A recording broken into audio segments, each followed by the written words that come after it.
श्री शिवाय नमस्तुभ्यम, हर हर महादेव। जैसा कि आप सबको पता है कि पितृ पक्ष चल रहा है, श्राद्ध पक्ष चल रहा है।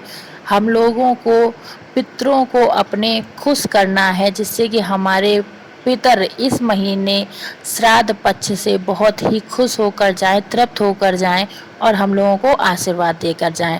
तो गुरु जी की कथा सुनकर ही आप लोगों को बहुत अच्छे से बताऊंगी आज के उपाय क्या है कि गुरुजी श्री देव पितृ शिव महापुराण कथा सुना रहे हैं इस टाइम कोठा में। आप लोगों ने आज की कथा सुनी होगी तो आप लोगों को यह उपाय बहुत ही आराम से समझ में आ जाएंगे, बहुत ही अच्छे से समझ में आ जाएंगे।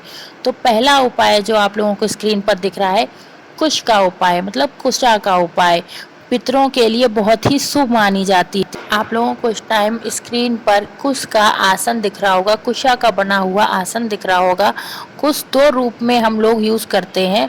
एक होती है छोटी कुश जो हम लोग पूजा पाठ के काम में यूज करते हैं, और एक जो आपको यह आसन दिख रहा है यह भी कुशा का ही बना हुआ आसन होता है। यह आसन अधिकतर घरों में आप लोगों को मंदिर में आसन बिछाने के काम में आता है। आप लोगों को अधिकतर जगह पे मिल जाएगा। अगर नहीं मिलता है तो किसी भी पूजा स्टोर पर आप लोग जाइएगा, आप लोगों को वहाँ पर आसन और कुश मिल जाएंगे। आप लोग आसानी से खरीद सकते हैं।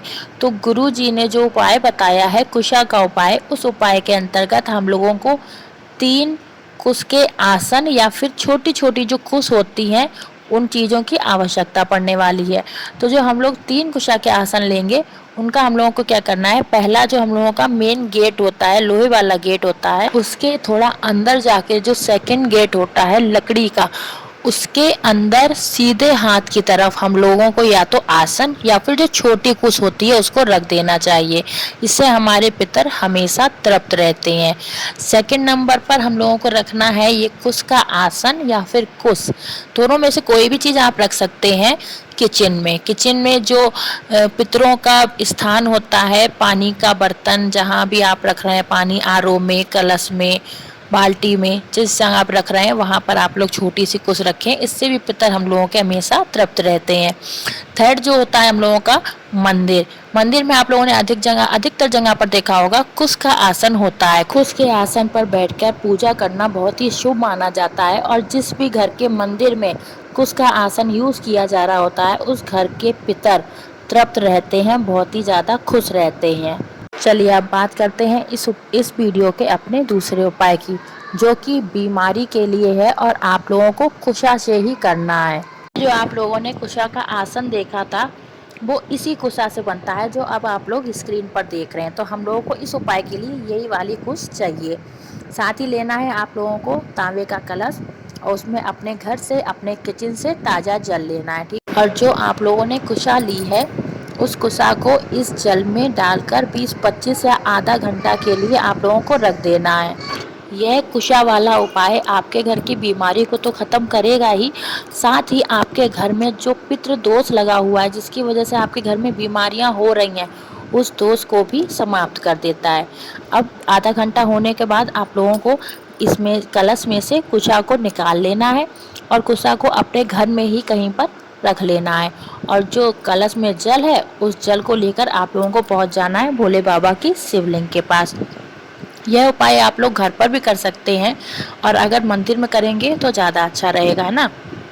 पहुंच गए आप लोग भोले बाबा की शिवलिंग की तरफ, फेस रखेंगे आप लोग उत्तर दिशा की तरफ जिस तरफ भोले बाबा का अर्घा है। यह चीज़ आप लोगों को हमेशा याद रखनी है।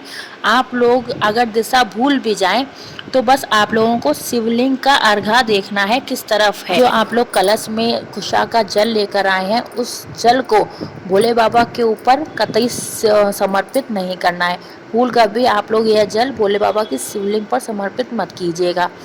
देखिए, शिवलिंग में 2 माता होती हैं, एक होती है अशोक सुंदरी माता और एक होती है माता रानी का हस्तकमल या कटिभाग, जो भी आप लोग समझते हो, ठीक है।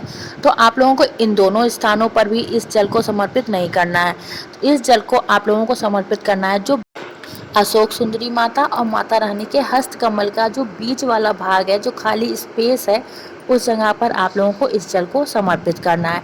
और यह जल जो आप लोग समर्पित करेंगे तो ये बहकर नीचे जाएगा। नीचे जाने के बाद आप लोगों को इस जल को उठाकर जहाँ पर भी आपको परेशानी है, हाथ में परेशानी है तो हाथ में लगा लें और पहले इस जल को लगाने के बाद ही आप लोग डॉक्टर को दिखाने जाएं और जो भी आपकी रिपोर्ट आएगी वो बहुत ही अच्छी आएगी। अगर पैर में परेशानी है तो इस जल को आप लोग पैर में भी लगा सकते हैं। ऐसा नहीं है कि भगवान जी पर चढ़ा हुआ जल है पैर पे कैसे लगा लें, ऐसा नहीं है। आप लोग इस जल को औषधि की तरह लगा रहे हैं ना, तो आप लोग किसी भी जगह पर इस जल को लगा सकते हैं।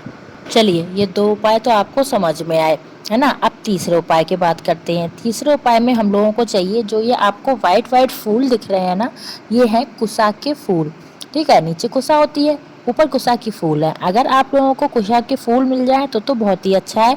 अगर कुसा के फूल नहीं मिल रहे हैं तो आप लोग कुसा से भी यह उपाय कर सकते हैं। आप लोगों को लेना है कुसा के फूल या कुसा, और एक कलश में जल लेना है अपने घर से, अपने किचन से, और उस कुसा को या फिर कुसा के फूल जो भी आप लोगों को मिले हैं उसको इस जल में डाल के रखना है। कम से कम आधे घंटे के लिए, 30 मिनट के लिए आप लोग उसको इस जल में डाल के रख दीजिए।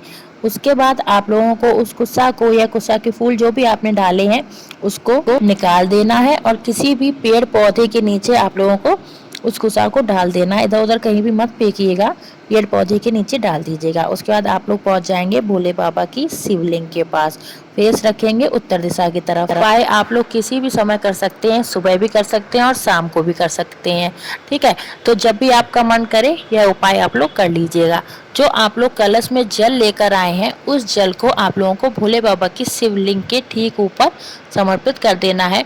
और नाम आप लोग कौन सा लेंगे? हाटकेश्वर महादेव। एक बार फिर से सुनिए, हाटकेश्वर महादेव का नाम लेते हुए आप लोगों को यह जल समर्पित करना है। जल जो जलाधारी से बहता हुआ नीचे गिरेगा, उस जल को थोड़ा सा आप लोगों को किसी बर्तन में या हाथ में ले लेना है।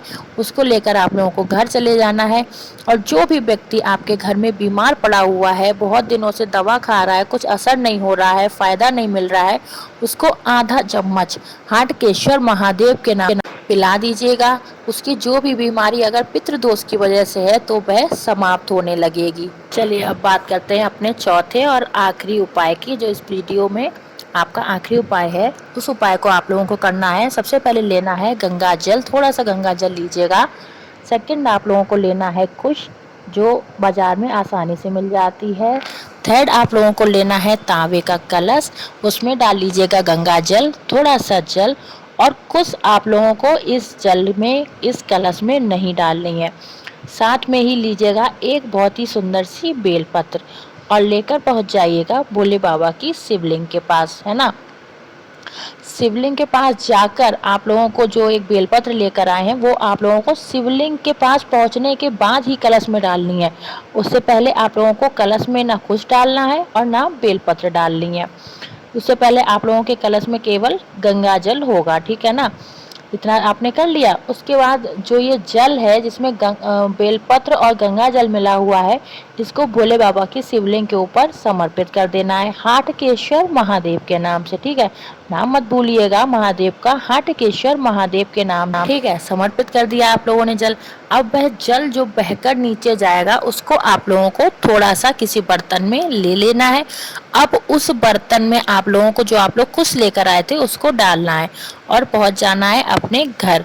अपने घर का जो मेन गेट है आपका, आधे से ज़्यादा जल तो आप लोगों को मेन गेट पर ही छींट देना है, डाल देना है। उस कुछ से आप लोगों को छींट देना है और बाद बाकी का जो जल बच गया है उसको आप लोगों को लेकर अपने घर में चले जाना है और वहां जाकर आप लोगों को बचे हुए जल को पूरे घर में छींट देना है हाटकेश्वर महादेव के नाम से।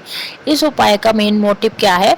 आप लोगों के घर से जो भी निगेटिव एनर्जी होगी वो बाहर निकल जाएगी और पितृदोष भी खत्म होंगे।